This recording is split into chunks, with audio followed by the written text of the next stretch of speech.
So today we're going to break down a really fascinating meditation practice. It's all about how to attract love into your life. We're going to walk through the core ideas behind it and then the exact steps. So you really get not just how to do it, but why it's supposed to work. Let's dive in. Let's just start with a big question, right? Can you really attract love from the inside out? Not by searching for it everywhere, but by actually growing it within yourself first. Well, according to the practice we're exploring today, the answer is a big, resounding yes. Okay, so the entire foundation of this thing is built on one simple idea. Your outside world is basically a mirror of what's going on inside you, specifically how you feel. In other words, what you genuinely feel on the inside is what you're going to attract on the outside. Sounds simple, but it's actually pretty profound when you think about it. And this quote just cuts right to the chase. The source material really hammers this home. It's not about what your brain thinks it wants. It's about what you truly, deeply feel. That feeling you hold, it acts like a magnet, drawing in experiences that are on the very same wavelength. So what's the big premise here? It's that feeling is everything. This isn't just about thinking positive thoughts. Nope. It's about generating and embodying the actual feeling of love inside you right now, before you have any external reason to feel it. The official name for this is heart-centered manifestation. And the idea is that your heart puts out this really powerful energy field.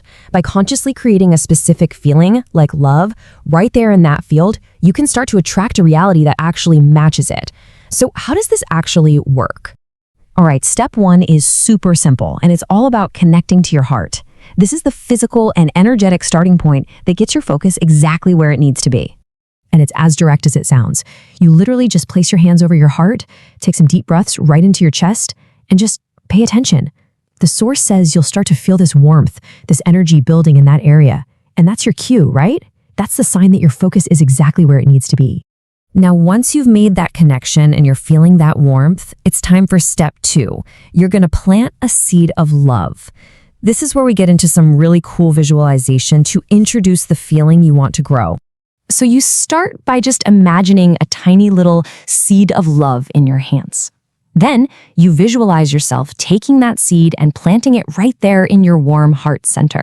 And as you keep your focus there, you imagine it starting to sprout. You see green leaves coming out. It's this little metaphor that really helps turn this abstract idea of love into something you can almost feel growing inside you. Okay, this next step is where the real work happens. Because it's not enough to just notice a tiny feeling of love. The whole key to this practice is to intentionally amplify it, to turn up the volume until it's not just a feeling, but a powerful, all-encompassing state of being. And this slide makes such an important distinction. Thinking about love is kind of distant, right? It's an idea in your head. But feeling love, that's an immersive, energetic experience. You're actually in it. And this whole meditation is designed to get you from the left side of this slide, just thinking, over to the right side, feeling. That's the game changer. So how do you do it? How do you make that leap? The source gives us this awesome technique. First, you pull up a real memory where you felt deep, powerful love. Could be with a person, a pet, a place, doesn't matter. Then you start playing with your senses. In your mind, make the colors brighter, turn the sounds up, and here's the crucial part. You take that feeling growing in your heart and you consciously magnify it, like 10 times over, until it feels like it's huge, like it's expanding right out of your body. All right, the last active step is all about reinforcing this amazing new feeling you've created. This is where you bring your brain on board with what your heart is now doing, using affirmations to lock it all in. So you use these affirmations to kind of pre-program your subconscious mind. Statements like, I am whole and complete, or I am that which I seek. These aren't wishes, They are declarations of a truth that now matches the powerful feeling you've just created. I love this one. The love I want also wants me. The idea is that it's not just you looking for it, it's looking for you too. And this quote just drives the whole philosophy home.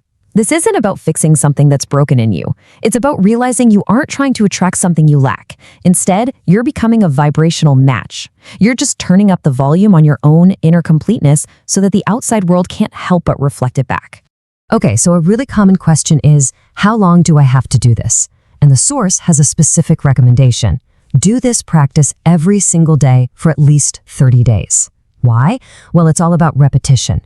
That consistency is what helps make this new elevated feeling your default setting, giving your external reality the time it needs to catch up and mirror it back to you.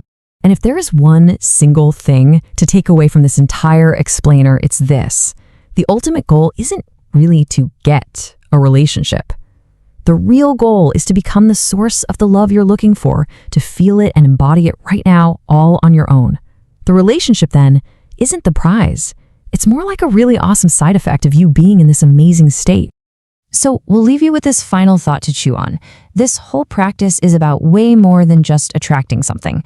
It's really about opening up a line of communication with yourself. So the real question is, if your heart has a message for you, are you actually listening?